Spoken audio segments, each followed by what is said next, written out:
안녕하세요. 반갑습니다. 이번 시간에는 아브라함 가정을 중심한 복귀 섭리 가운데 실체 기대에 대해서 알아보기로 하겠습니다.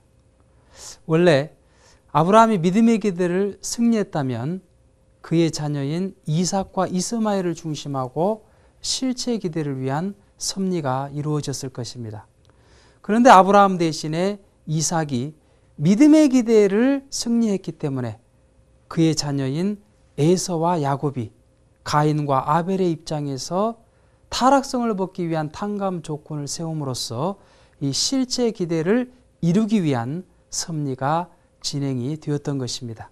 이처럼 야곱이 실제 기대의 중심 인물이 되기 위해서는 먼저 아버지인 이삭과 심정일체를 이루어야 됩니다. 그리고 아벨의 입장을 탕감 복귀하는 그 입장에 서야만 되었던 것입니다. 원래 아벨은 차자지만 하나님의 뜻으로 보면 장자와 같은 입장인 것입니다. 따라서 이 야곱이 그 아버지와 심정일체를 이루고 아벨의 입장을 탕감복귀하기 위해서는 그 아버지로부터 축복을 받고 개인적으로 장자의 기업을 복귀하지 않으면 아니 되었던 것입니다. 이제 그 내용이 성서를 보게 되면 창세기 25장 34절에 나오게 되는데 이 떡과 팥죽 사건이 있었던 것입니다. 어느 날 에서가 사냥을 하고 이제 집에 들어오니까 배가 너무나도 고팠습니다. 그런데 마침 야곱이 팥죽을 끓이고 있었습니다. 그 모습을 보고 에서는 동생아 팥죽을 좀 한 그릇 다오 그럽니다. 이때 야곱은 조건을 하나 내겁니다. 형님이 나에게 장자의 명분을 넘기면 내가 떡과 이 팥죽을 드리겠소. 그렇게 얘기를 합니다. 에서는 너무나도 배가 고프니까 곧 죽을 지경이다 보니까 그래 그러면 네가 형 해라. 나는 그거 필요 없다. 그러면서 장자의 명분을 넘기고 떡과 팥죽을 받아서 먹는 장면이 나오는 것입니다. 그것을 토대로 해서 나중에 창세기 27장 27절 이하를 보게 되면 야곱이 어머니인 리브가의 도움을 받아서 그 이삭으로부터 큰 축복을 받는 장면이 나오게 됩니다. 나중에 이 에서는 자기의 축복을 가로챈 그 동생을 이제 죽이려고 합니다. 그래서 이 어머니인 그 리브가는 이 야곱을 하란 땅에 있는 그 외삼촌인 라반의 집에 피신을 시키게 됩니다.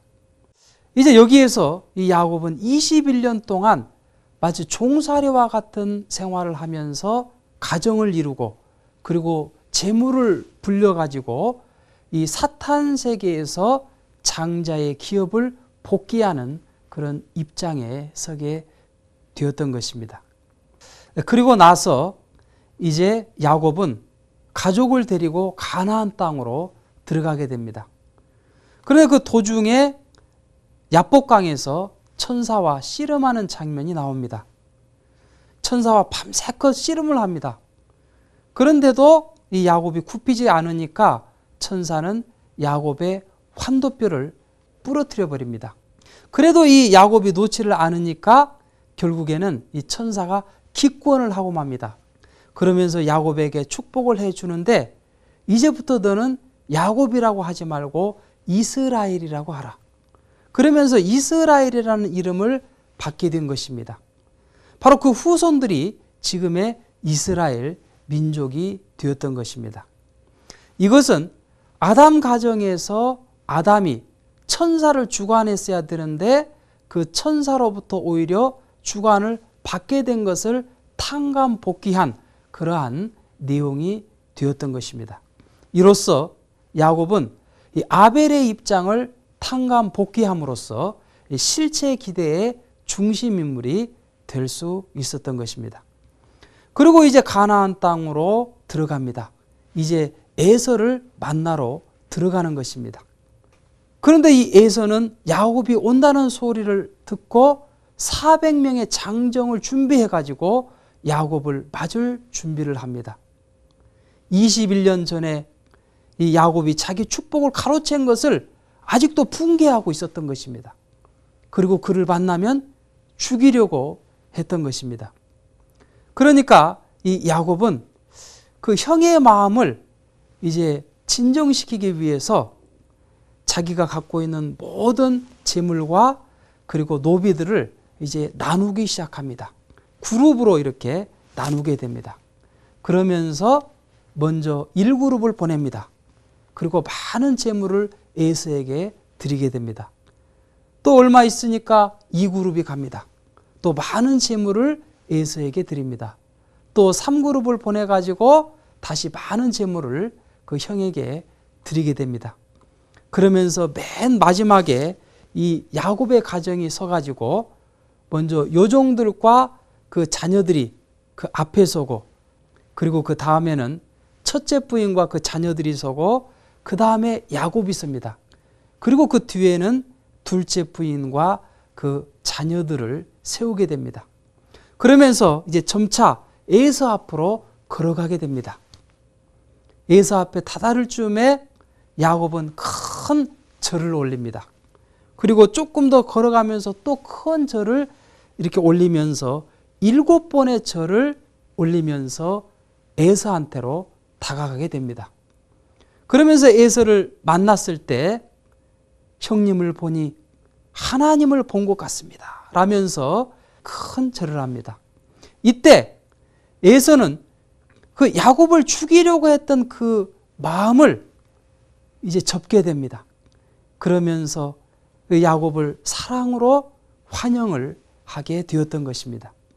그것이 창세기 33장 4절에 나오는 그 야곱과 에서가 만나는 그런 사랑의 장면인 것입니다. 그럼으로써 이 에서와 야곱은 타락성을 벗기 위한 탕감 조건을 세움으로써 비로소 실체 기대를 이루게 되었던 것입니다. 따라서 이삭 가정을 중심하고 메시아를 위한 가정적인 기대는 비로소 성공하게 되었던 것입니다. 그런데 아담과 노아 가정 때는 그 가정들 외에 다른 가정이 없었습니다.